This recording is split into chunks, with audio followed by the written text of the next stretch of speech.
છેલ્લે આપણે વિદ્યાર્થી મિત્રો ક્યાં સુધી જોયું? છેલ્લે સ્વાધ્યાય 2.1 નો એક્ઝામ્પલ 8 જોયો હતો, બરાબર? ત્યાં તે સ્વાધ્યાય આપણે પૂરું કર્યું. હવે આવે છે અપૂર્ણાંકોનો ગુણાકાર. મતલબ કે તમને કોઈ બે અપૂર્ણાંક આપેલા એનો આપણે શું કરવાનું છે? ગુણાકાર કરતા શીખવાનું છે. તો એ પહેલા આપણે થોડુંક આગળ જોઈ લઈએ. તો તમને લંબચોરસની લંબાઈ આપેલી હોય 5 સેન્ટીમીટર અને પહોળાઈ આપેલી હોય 4 સેન્ટીમીટર. તો તમને ખબર છે કે લંબચોરસનું ક્ષેત્રફળ કેવી રીતના મળે?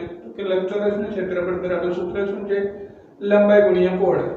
તો અહીં તમને લંબાઈ આપેલી છે, પહોળાઈ આપેલી છે, તો એ બંનેનો ગુણાકાર કરી નાખો એટલે શું મળી જાય તમને? લંબચોરસનું ક્ષેત્રફળ. તો આ વસ્તુ તમને ખબર હતી કે લંબાઈ કોઈ સંખ્યા હોય, પૂર્ણાંક કોઈ સંખ્યા હોય તો એનું ક્ષેત્રફળ કેવી રીતે મળે. પણ હવે લંબાઈ કેવી રીતના આપેલી છે? તો કે અપૂર્ણાંકમાં આપેલી છે. 5.1/2. અને કેવી રીતના બચાય? તો કે 5.1/2 અને પહોળાઈ 3.1/2 છે, બરોબર? લંબાઈ કેટલી છે? 5.1/2 સેન્ટીમીટર અને પહોળાઈ શું છે? 3.1/2 સેન્ટીમીટર. તો હવે ક્ષેત્રફળનું શું? તો કે લંબચોરસનું ક્ષેત્રફળનું સૂત્ર એ જ રહેશે. શું? લંબાઈ ગુણ્યા પહોળાઈ. તો લંબાઈ કેટલી આવી છે આપણી? તો કે 5.1/2 ગુણ્યા પહોળાઈ શું છે? તો કે 3.1/2. એટલે આ બંનેનો શું થશે? ગુણાકાર. તો ગુણાકાર કરવામાં આપણે ખબર છે કે આ બંને કેવા છે? તો કે મિશ્ર અપૂર્ણાંક. અને મેં તમને આગળના બે લેક્ચરમાં સમજાવેલું હતું કે તમને જે મિશ્ર અપૂર્ણાંક હોય એને આપણે કેવી રીતના અશુદ્ધ અપૂર્ણાંકમાં ફેરવીએ છીએ. તો શું કરીએ છીએ? તો કે 5 × 2 કરો એટલે 10 વત્તા 1 કરો એટલે 11. તો શું થશે? 11/2 ગુણાકાર ગુણાકાર. ને આ પણ મિશ્ર અપૂર્ણાંક છે તો એને આપણે અશુદ્ધ અપૂર્ણાંકમાં ફેરવવો હોય તો કેવી રીતે ફેરવી શકીએ? તો કે 3 × 2 કરો એટલે 6 વત્તા 1 7 7/2. તો અત્યાર સુધી તમને શું આપેલું હતું કે ખાલી જે લંબાઈ આપેલી હતી કોઈ પ્રાકૃતિક સંખ્યા, જેમ કે 5 અને 4 પ્રાકૃતિક સંખ્યા છે તો એનું ક્ષેત્રફળ તમને ડાયરેક્ટ ખબર પડી જાય. પણ હવે લંબાઈ અને પહોળાઈ મિશ્ર અપૂર્ણાંકમાં આપેલી છે તો પહેલા આપણે શું કર્યું? એને અશુદ્ધ અપૂર્ણાંકમાં ફેરવ્યા. હવે આનો ગુણાકાર કેવી રીતે થશે? જે આ અપૂર્ણાંક છે 11/2 અને 7/2 એનો ગુણાકાર કેવી રીતે થશે? તો એ જ આપણે અહીંયા શીખવાનું છે. તો પહેલું શું આવે છે કે અપૂર્ણાંકનો પૂર્ણ સંખ્યા સાથેનો ગુણાકાર. કોઈ અપૂર્ણાંક છે એનો પૂર્ણ સંખ્યા સાથેનો ગુણાકાર. તો અપૂર્ણાંક એટલે શું? તો કે જેને p/q સ્વરૂપે લખી શકાય. જેમ કે 1/2 1/3 એ બધી કેવી સંખ્યા છે? અપૂર્ણાંક. અને પૂર્ણ પૂર્ણ એટલે તો કે 0 કરતા મોટી, 0 અને 0 કરતા મોટી, 0 1 2 3 4. તો આનો મતલબ શું કે અપૂર્ણાંકનો પૂર્ણ સંખ્યા સાથે, એટલે કે એવું હશે કે 1/2 × 3 એ બે સંખ્યાનો આપણે ગુણાકાર કરવાનો છે, બરાબર? તો પહેલા તમને શું સૂચવે છે આ ત્રણેય નિશાની? કે કોઈ ગોળાકાર પદાર્થ છે, કોઈ એક ગોળાકાર પદાર્થ છે, બરોબર? હવે તેનો આ એક ભાગ અંકિત કરેલો છે, એક ભાગ અંકિત કરેલો છે. પહેલા શું કહ્યું કે ગોળાકાર છે એના 4 સરખા ટુકડા કર્યા. કેટલા સરખા ટુકડા કર્યા? 4. એમાંથી એક ભાગને અંકિત કરી દીધો. પછી શું કર્યું? તો કે આ બીજો ગોળાકાર હતો એના પણ એવી રીતે 4 સરખા ટુકડા કર્યા અને એને પણ એક ભાગ અંકિત કર્યો. સમજાઈ ગયું એટલું? હવે શું થાય છે કે તમે જે એક ભાગ અંકિત કરેલો છે આખા ગોળાકાર, કેનો? આખો ગોળાકાર જે પદાર્થ છે એનો એક ભાગ અંકિત કરેલો છે. ટોટલ કેટલા છે ભાગ? 4. એમાંથી અંકિત કેટલો ભાગ કરેલો છે? 1.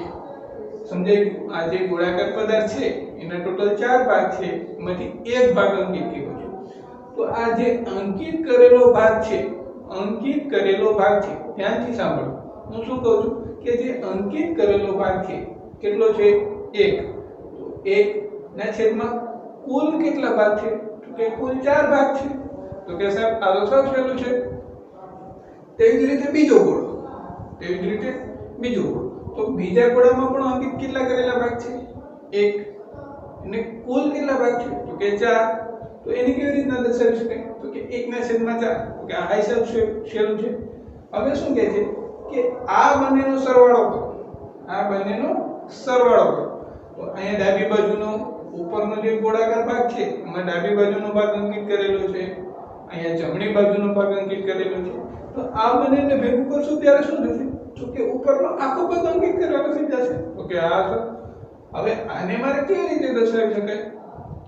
તો કે કેટલા ભાગ અંકિત કરેલા છે? તો કે 2. આખા ગોળાના આપણે 4 ભાગ કરીએ તો કેટલા ભાગ ગોળાના અંકિત કરેલા છે? 2. તો 2 ના છેદમાં કુલ કેટલા ગોળાના ભાગ છે? તો કે 4. તો શું થશે? 2 ના છેદમાં 4. તો આપણે શું થશે કે 2 ના છેદમાં 4 એટલે આપણે શું લખી શકીએ? છેદ ઉડાડીએ તો 1 ના છેદમાં 2. છેદ કેવી રીતે ઉડાડે એ મેં તમને આગળ ધોરણ 6 માં ભણાવી દીધું છે. તો 1 ના છેદમાં 2. તો શું થયું કે 1 ના છેદમાં 4 અને એવી રીતના લખી શકાય 1 ના છેદમાં 4 વત્તા 1 ના છેદમાં 4 એટલે શું થાય છે? તો કે 2 ગુણ્યા 1 ના છેદમાં 4. શું થાય છે? 2 ગુણ્યા 1 ના છેદમાં 4. તો 2 ગુણ્યા 1 ના છેદમાં 4 એટલે શું?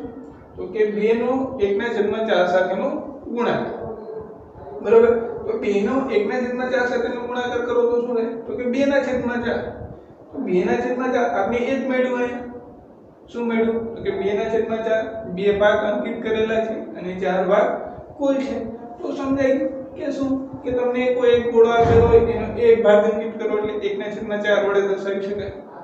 તેવી જ રીતે કોઈ બીજો ગોળો હોય એમાં એક ભાગ અંકિત કરો એટલે એને પણ કેવી રીતના દર્શાવી શકાય? 1 ના છેદમાં 4.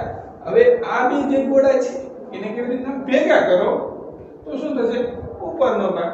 તો આ શું થઈ જશે? 2 ના છેદમાં 4. આમાં તમે એક વસ્તુ જોઈ, અહીંયા તમને જે લખેલું છે ને એ જ અહીંયા દર્શાવેલું છે.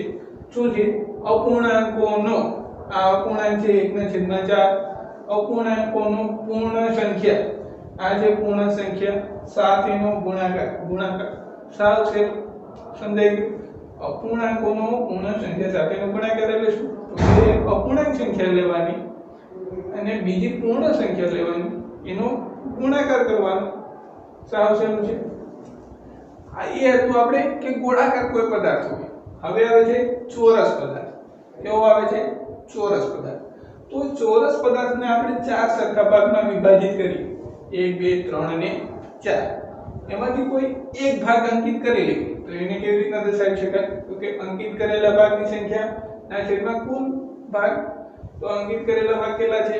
1 અને કુલ ભાગ કેટલા છે? 4. તેવી જ રીતે આ ચોરસમાં હું જમણી બાજુના ભાગને અંકિત કરું છું તો શું થશે? તો કે 1 ના છેદમાં 4. હવે શું કરું છું કે આ બંને ભાગને હું ભેગા કરી દઉં છું. શું કરું છું? ભેગા કરી દઉં છું. તો શું થશે કે ઉપરનો આખો ભાગ થઈ જશે એટલે આનો જવાબ શું મળશે? તો કે 2 ના છેદમાં 4. સર હવે તમને એક ક્વેશ્ચન થશે શું કે સર હજી આપણે ત્રીજો ચોરસ એવો મૂકીએ કે જેનો ભાગ આ ભાગ અંકિત કરેલો. શું કે હજી અહીંયા બાજુમાં એક ત્રીજો ચોરસ એવો મૂકીએ આ બરાબરની જગ્યાએ ત્રીજો ચોરસ એવો મૂકીએ કે જેનો આ ભાગ અંકિત કરેલો હોય. ખાલી કયો ભાગ અંકિત કરેલો હોય? આ. તો એનો જવાબ પણ શું મળશે? 1 ના છેદમાં 4. એટલું સમજાઈ ગયું? હવે 1 ના છેદમાં 4 વત્તા 1 ના છેદમાં 4 એટલે શું? તો કે 2 ગુણ્યા 1 ના છેદમાં 4. તો 2 ગુણ્યા 1 ના છેદમાં 4 એટલે શું થશે? 2 ના છેદમાં 4. તો આ 2 ના છેદમાં 4 એ શું? તો કે 2 ભાગ અંકિત કરેલા છે અને 4 ભાગ ટોટલ છે એટલે કે કુલ છે. તેવી જ રીતે મેં તમને શું હમણાં આગળ કીધું કે સર કોઈ એમ કે મારે ત્રીજો ચોરસ એવો મૂકવો છે કે આ ભાગ અંકિત કરેલો હોય. તો શું થશે? 1 ના છેદમાં 4 વત્તા 1 ના છેદમાં 4 વત્તા ત્રીજા ચોરસનો 1 ના છેદમાં 4 એટલે 3 વાર 1 ના છેદમાં 4 આવશે. તો એને કેવી રીતે લખી શકાશે? તો કે 3 ગુણ્યા 1 ના છેદમાં 4. કેવી રીતે લખી શકાશે? 3 ગુણ્યા 1 ના છેદમાં 4. હવે 3 ગુણ્યા 1 ના છેદમાં 4 એટલે શું થશે? 3 ના છેદમાં 4. બરોબર? હવે આપણે આ મળ્યું છે કે આપણે કોઈ એક વસ્તુ લઈએ. બરોબર? જેમ કે 3 પૂર્ણ સંખ્યા છે અને 1 ના છેદમાં 2 કેવી સંખ્યા છે? અપૂર્ણાંક સંખ્યા છે. અહીં આપણે શું જોઈએ છે કે અપૂર્ણાંકોનો પૂર્ણ સંખ્યા સાથેનો ગુણાકાર. તો 3 પૂર્ણ સંખ્યા છે અને 1 ના છેદમાં 2 અપૂર્ણાંક સંખ્યા છે. હવે આનો મતલબ શું થાય? 3 ગુણ્યા 1 ના છેદમાં 2 એટલે તો કે 1 ના છેદમાં 2 છે જે અપૂર્ણાંક સંખ્યા એ કેટલી વાર આવે છે? 3 વાર. કેટલી વાર આવે છે? 3 વાર. અને એની વચ્ચે શું નિશાની છે? સરવાળો. આ જે 3 ગુણ્યા 1/2 છે એનો મતલબ શું થાય કે 1/2 નો 3 વાર સરવાળો. 1/2 નો 3 વાર સરવાળો. તો 1/2 વત્તા 1/2 વત્તા 1/2 કરો કેટલી વાર? 3 વાર. તો એનો સરવાળો આપણને શું મળે છે? 3/2. શું મળે છે? 3/2. પણ સર કોઈ એમ કે આ તો તમને 1/2 5 વાર કીધું હોય તો શું આવી રીતના 5 વાર આપણે લખવાનું? કોઈ એમ કે સર આ 20 વાર કીધું હોય તો આપણે શું એ 20 વાર એવી રીતના લખવા જવાનું? તો કે સર ઈ સરવાળો તો બહુ અઘરો થઈ જાય અને થોડો વધુ ટાઈમ લાગે. તો આપણે એના માટે અલગથી પદ્ધતિ લઈએ એવા કે 3 ગુણ્યા 1/2 એટલે શું કરવાનું? તો કે પહેલા 3 નો એક સાથે ગુણાકાર કરવાનો એટલે કે 3 ગુણ્યા 1/2 સાવ છે. સર ઓલા કરતા તો આ રીત સાવ સહેલી છે. કેમ? કારણ કે 3 ગુણ્યા 1/2 એટલે શું? તો કે અંશનો ગુણાકાર કરવાનો, ભાગાકારમાં છે. તો હવે હું એમ કહું કે આ કદાચ 10 મૂકી દીધો હોય તો 10 ગુણ્યા 1/2 એટલે શું? તો કે 10 ગુણ્યા 1 બધાના છેદમાં 2. કદાચ 1000 મૂકી દો તો કે 1000 ગુણ્યા 2 ના છેદમાં સોરી 1000 ગુણ્યા 1 ના છેદમાં 2. એવી રીતના કોઈ 10 લાખ મૂકી દો તો કે 10 લાખ ગુણ્યા 1 ના છેદમાં 2. પણ એની જગ્યાએ હું અહીંયા 10 લાખ મૂકું તો સારું દિવસો ને દિવસો વહી જાય એવી રીતના લખવાનું. બરોબર છે ને? એટલે આ રીત આપણે વધુ સરળ પડી. શું કે ખાલી અંશનો ગુણાકાર કરવાનો, છેદમાં એ સંખ્યા લખી નાખવાની. તેવી જ રીતે કોઈ બીજી સંખ્યા આપેલી છે જેમ કે 3 ગુણ્યા 2 ના છેદમાં 7. તો શું કરશું? તો કે 3 ગુણ્યા 2 પહેલા કરી લેશું ના છેદમાં 7. તો 3 ગુણ્યા 2 એટલે શું થશે? 6. 6 ના છેદમાં 7. હવે કોઈ ત્રીજી એક સંખ્યા આપેલી છે 4 ગુણ્યા 8 ના છેદમાં 7. તો 4 ગુણ્યા 8 પહેલા કરશું ના છેદમાં શું કરશું? 7. તો 4 ગુણ્યા 8 કરશું એટલે 32 ના છેદમાં 7. તો આપણે શું જોયું કે કોઈ એક અપૂર્ણાંક સંખ્યા આપેલી હોય એનો પૂર્ણ સંખ્યા સાથેનો ગુણાકાર કેવી રીતે થાય છે? તો કે પહેલા બંનેનો અંશનો ગુણાકાર કરી લેવાનો. શું થાય છે? અંશનો ગુણાકાર 4 ગુણ્યા 8 એટલે 32 ના છેદમાં જે પોતે સંખ્યા મૂકી દેવાની. એટલે સમજાઈ ગયું શું કર્યું આપણે? તો કે અપૂર્ણાંકોનો પૂર્ણ સંખ્યા સાથેનો ગુણાકાર કેવી રીતે કર્યો? તો કે અંશનો ગુણાકાર કર્યો ના છેદમાં એ સંખ્યા મૂકી દીધી. બરાબર? એના પછી આવે છે અપૂર્ણાંક સંખ્યાનો ભાગ તરીકે ગુણાકાર. શું આવે છે? કે અપૂર્ણાંક સંખ્યાનો ભાગ તરીકે ગુણાકાર. તો આ એક ચોરસ જેવી આકૃતિ છે. બરાબર? એના બે સરખા ભાગ કરેલા છે, એમાંથી એક ભાગ અંકિત કરેલો છે. તો આ અંકિત કરેલા ભાગને આપણે કેવી રીતે દર્શાવશું? આગળ જોયું એ પ્રમાણે તો કે એક ભાગ અંકિત કરેલો છે. એવા ચોરસના કેટલા ભાગ છે? તો કે 2. તો કેવી રીતે દર્શાવશું અંકિત કરેલા ભાગને? 1/2. બરાબર? તો આ જે ચોરસમાં અંકિત કરેલો ભાગ છે એને કેના વડે દર્શાવશું? 1/2 વડે. તેવી જ રીતે આ પણ એક ચોરસ જેવું છે. બરાબર? તેમાં આ બાજુનો ભાગ અંકિત કરેલો છે. તો કેવી રીતે દર્શાવશું? એને 1/2 વડે. હવે આ બંને અંકિત કરેલા જે ભાગ છે એને આપણે ભેગા કરી દઈએ. શું કરી દે? આગળ જેવી રીતે કરતા હતા એવી રીતે ભેગા કરી દે. તો આખું શું થશે? તો કે 1. કારણ કે અંકિત કેટલા કરેલા ભાગ છે? 2. ને ટોટલ કેટલા ભાગ છે? 2. એટલે 2/2 એટલે 1. તો આ સમજાઈ ગયું કે 2 અંકિત કરેલા ભાગ હોય, કોઈ એક અંકિત કરેલો ભાગ હોય એને 1/2 વડે દર્શાવાય. એ જ રીતે કોઈ બીજા ચોરસમાં એક અંકિત કરેલો ભાગ હોય 2 માંથી તો એને કેવી રીતના 1/2 વડે દર્શાવી શકાય? હવે આપણે બંનેને ભેગા કરીએ એટલે કે 2 અંકિત કરેલા ભાગ થઈ જશે. તો કેવી રીતે દર્શાવી શકાશે? તો 2 અંકિત કરેલા ભાગના છેદમાં કુલ ભાગ. તો 2/2 એટલે કેટલા થશે? તો કે 1. તો એ સમજાઈ ગયું તમને. હવે શું કહે છે આગળ કે દરેક છાયાંકિત ભાગ 1. આ દરેક છાયાંકિત ભાગ 1 પેલા ખાલી એક જ ચોરસનું વિચારીએ તો એક છાયાંકિત ભાગ 1 છે. તો દરેક છાયાંકિત ભાગ 1 નો 1/2 રજૂ કરે છે. તો છાયાંકિત ભાગ શું કરે છે? તો કે આ જે આખો ચોરસ છે એનો અડધો એટલે કે 1/2 રજૂ કરે છે. પછી આગળ શું કહે છે કે બંને છાयांकित ભાગ મળીને, એટલે આ બંને છાयांकित ભાગ મળીને બેના 1/2 ભાગ રજૂ કરે છે. કારણ કે આ ટોટલ કેટલા ભાગ હતા 4, એના આપણે કેટલા ભાગ રજૂ કરે છે 2. સમજાઈ ગયું કે બંને છાयांकित ભાગ મળીને, એટલે આ બંને છાयांकित ભાગ મળીને બેના આ જે બે ચોરસ છે એના 1/2 ભાગ, એટલે બે ચોરસના ટોટલ કેટલા ભાગ થાય 4. 4 ના 1/2 એટલે શું થશે 2 ભાગ રજૂ કરે છે. તો એ પણ સમજાઈ ગયું. હવે આગળ શું કહે છે કે છાयांकित 2 ના 1/2 ભાગ જે 1 છે, આ છાयांकित જે 2 ભાગ કરેલા છે એના 1/2 ભાગ એટલે કેટલા થશે 1, કારણ કે બે ચોરસ હતો એના બનાવી ભેગા કરીને આપણે શું મળ્યો 1 ચોરસ. એટલે શું તો કે છાयांकित 2 ભાગના 1/2 ભાગ જે 1 છે. આમ આપણે શું લખી શકીએ કે 2 ના 1/2, 2 ના 1/2 એટલે શું કે 2 * 1/2. તો હવે તો આપણે જોયું એ પ્રમાણે આગળ કે એક અપૂર્ણાંક સંખ્યા છે, એક પૂર્ણ સંખ્યા છે, તો ગુણાકાર કેવી રીતે કરીએ છીએ તો કે 2 * 1 એટલે 2/2 એટલે 1. આમ જવાબ તમને શું મળે 2 ના 1/2 નો ભાગ એટલે શું તો કે 1. તે જ રીતે કોઈ 3 આપેલું, આપણે ગોળો જોયો તો એ ગોળામાં કેટલા હતા 4 ભાગ હતા.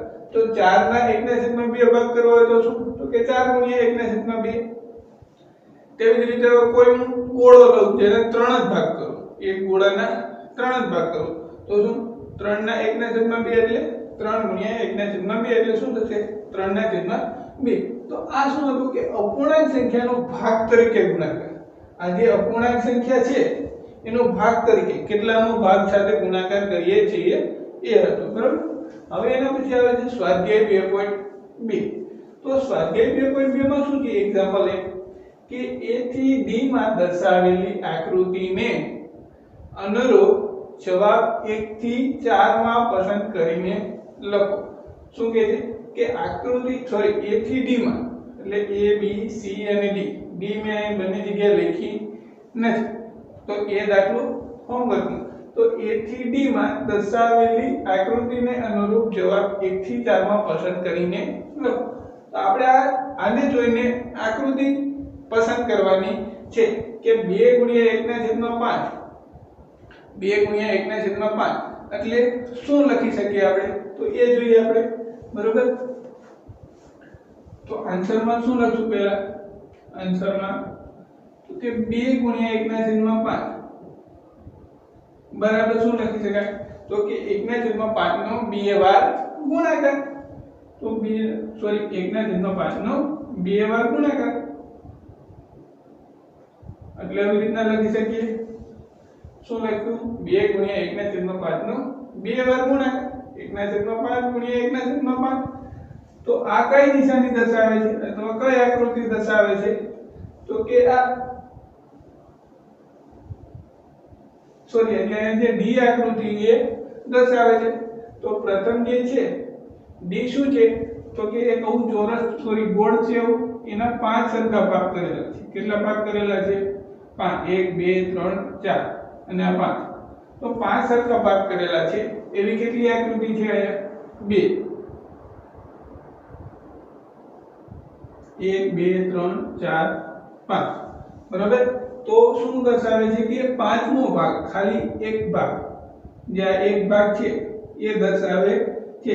એવી જ રીતે કોઈ બીજી આકૃતિ હશે એમાં આ ભાગ હશે, કોઈ પણ ભાગ હશે તો આ જે D આકૃતિ છે આપણી કઈ આકૃતિ છે D. તો 1/5 એવા કેટલા ભાગ છે 2. તો આમ લખી શકાય. કેવી રીતે લખી શકાય તો કે 1/5 * 1/5. તેથી એક સામે શું આવશે D. કેવી રીતે હવે બીજું શું છે 2 * 1/2. આ તો પેલું 2 * 1/2. તો આને કેવી રીતના લખી શકાય તો કે 1/2 નો 2 વાર ગુણાકાર.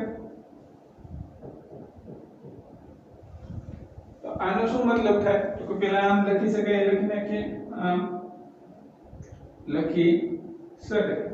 તો આની સામે કઈ ખાલી જગ્યા આવશે, સોરી કઈ આકૃતિ આવશે, તો કે એક તો બે આકૃતિ છે એમાં એક ભાગ છાयांकित કરેલો છે, બંને આકૃતિમાં એક ભાગ છાयांकित કરેલો છે, તેથી બે સામે આ બે સામે શું આવશે, બી વડે દર્શાવી શકાય।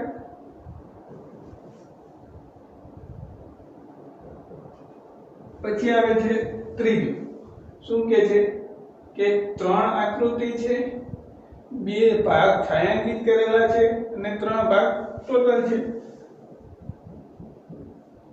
તો ત્રીજાને કેવી રીતના લખી શકાય, 3 ગુણ્યા 2 ના છેદમાં 3 બરાબર શું કે 2 ના છેદમાં 3 વત્તા 2 ના છેદમાં 3 વત્તા 2 ના છેદમાં 3 લખી શકાય, બરાબર।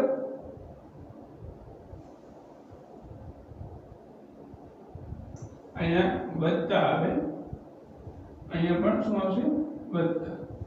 તો 3 ગુણ્યા 2 ના છેદમાં 3 ને કેવી રીતના લખી શકાય આપણે, તો કે 2 ના છેદમાં 3 2 ના છેદમાં 3 ગુણ્યા 2 ના છેદમાં 3। તો આનો મતલબ શું થશે કે ત્રણ આકૃતિ છે એમાં બે ભાગ છાयांकित કરેલા છે, આમ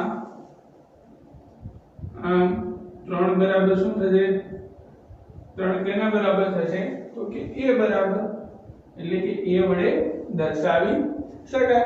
તો હવે જે ચોથો છે એ હોમવર્કમાં કરી લેજો। 3 એક્ઝામ્પલ 2 એના જેવો જ છે, એટલે મેં હોમવર્કમાં આપ્યો છે, બરાબર। ખાલી તમારે શું કરવાનું છે કે તમને જે આવી રીતે લખેલી આપેલી હોય, એક અપૂર્ણાંક સંખ્યા અને એક પૂર્ણાંક સંખ્યાનું ગુણાકાર, તો એને કેવી રીતે લખી શકાય એ ઉપરથી એના ઉપર કઈ આકૃતિ સુટેબલ છે એ તમારે શોધવાનું છે। એટલે એક્ઝામ્પલ 2 સાવ સહેલો છે, એટલે એ દાખલો હોમવર્કમાં આપ્યો છે। હવે એક્ઝામ્પલ 3 શું કહે છે, ગુણાકાર કરો અને સંક્ષિપ્ત સ્વરૂપમાં ફેરવો અને મિશ્ર અપૂર્ણાંકમાં દર્શાવો। તો પહેલા તો શું કરવાનું છે કે આ જે ગુણાકાર છે એને આપણે સંક્ષિપ્ત સ્વરૂપમાં ફેરવશું, પછી તેને મિશ્ર અપૂર્ણાંકમાં દર્શાવી દઈશું। તો આમાં શું લખશું આના બરાબર, તો કે 7 ગુણ્યા 3 ના છેદમાં 5 આપેલું છે, આ રકમ આપેલી છે આપણી, બરાબર। તો આના બરાબર શું લખી શકીએ, તો કે એક પૂર્ણ સંખ્યા છે, એક અપૂર્ણાંક સંખ્યા છે।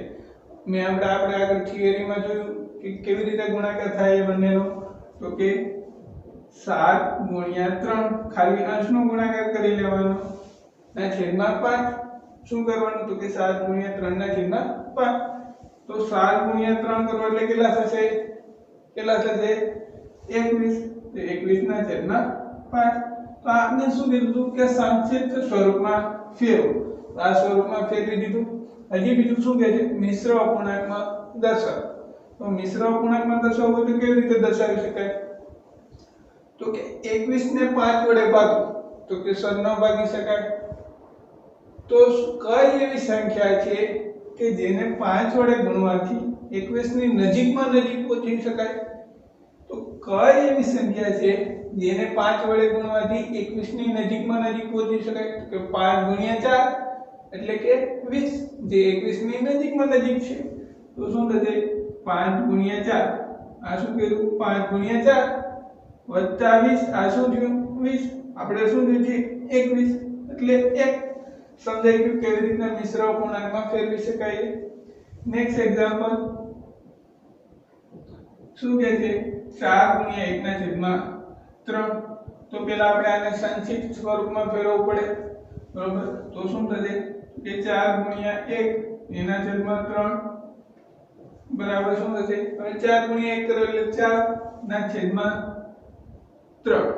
આપને શું મળી ગયું, એનું સંક્ષિપ્ત સ્વરૂપ।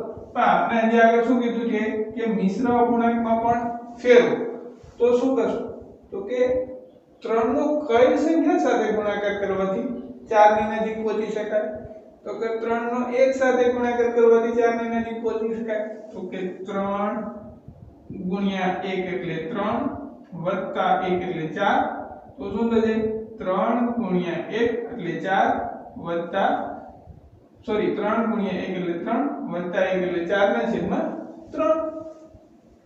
નેક્સ્ટ દાખલો શું આપેલો છે 2 ગુણ્યા 6 ના છેદમાં 7. આના બરાબર શું લખી શકીએ 2 ગુણ્યા 6 ના છેદમાં 7 આવું લખી શકીએ. હવે 2 ગુણ્યા 6 કરશો એટલે કેટલા થશે 12 ના છેદમાં 7. આ આપણો સંક્ષિપ્ત સ્વરૂપ.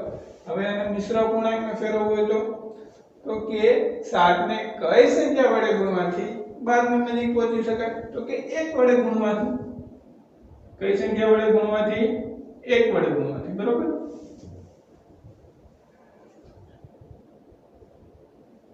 તો 7 ને 1 વડે ગુણવાથી 12 ની નજીક પહોંચી શકાય. તો 7 * 7 વત્તા આપણે અહીં જોઈએ કેટલા 12. તો આમાં કેટલા વત્તા ઉમેરીએ જેથી 12 થઈ જાય તો 7 * 7 + 5 એટલે શું થશે 5. તેવી જ રીતે અહીંયા શું થશે તો કે 5 ગુણ્યા 2 ના છેદમાં 9. શું થશે તો કે 5 ગુણ્યા 2 ના છેદમાં 9. 5 ગુણ્યા 2 એટલે 10 ના છેદમાં 9. આ આવ્યું આપણું સંક્ષિપ્ત સ્વરૂપ. હવે આને ફેરવવો તો કોણ કહેશે મને તો કે સર 9 * 9 કરીએ એટલે 9 થાય. આપણે અહીં જોઈએ 10 એટલે શું થશે 9 * 9 વત્તા 1 10 ના છેદમાં 9. પછી આવે છે એક્ઝામ્પલ 5. જો આવે છે એક્ઝામ્પલ 5 તો એમાં શું આપેલું છે રકમમાં 2 ના છેદમાં 3 ગુણ્યા 4. તો કેવી રીતે લખી શકાય આને તો કે 2 ગુણ્યા 4 ના છેદમાં 3. તો 2 ગુણ્યા 4 કરશો તો કેટલા થશે તો કે 8 ના છેદમાં 3. આ આવ્યું આપણું સંક્ષિપ્ત સ્વરૂપ. હવે શું કરવાનું તો કે 3 ને કઈ સંખ્યા વડે ગુણો જેથી 8 ની નજીક પહોંચી શકાય તો કે 2 વડે. કઈ સંખ્યા વડે ગુણવાથી 2 વડે. તો 3 ગુણ્યા 2 કરો તો 6 વત્તા 2 કરો તો 8 ના છેદમાં 3. નેક્સ્ટ શું છે 5 ના છેદમાં 2 ગુણ્યા 6. તો શું લખી શકાય આપણે તો 5 ગુણ્યા 6 ના છેદમાં 2. 5 ગુણ્યા 6 કરશો તો કેટલા થશે 30. 30 ના છેદમાં 2. 30 ના છેદમાં 2. તો અહીંયા તો ડાયરેક્ટ ભાગાકાર થઈ જાય છે. શું આવે છે 15. શું આવે છે 15. પછી નેક્સ્ટ શું આવે છે 11 ગુણ્યા 4 ના છેદમાં 7. તો 11 ગુણ્યા 4 ના છેદમાં 7 બરાબર શું લખી શકીએ આપણે 11 ગુણ્યા 4 ના છેદમાં 7. તો 11 ગુણ્યા 4 કરશો તો કેટલા થશે તો કે 44 ના છેદમાં 7. હવે 7 નો કઈ સંખ્યા સાથે ગુણાકાર કરવાથી 44 ની નજીક પહોંચી શકાય તો કે 6 વડે ગુણાકાર કરવાથી. તો શું થશે તો કે 6 ગુણ્યા 7 કરો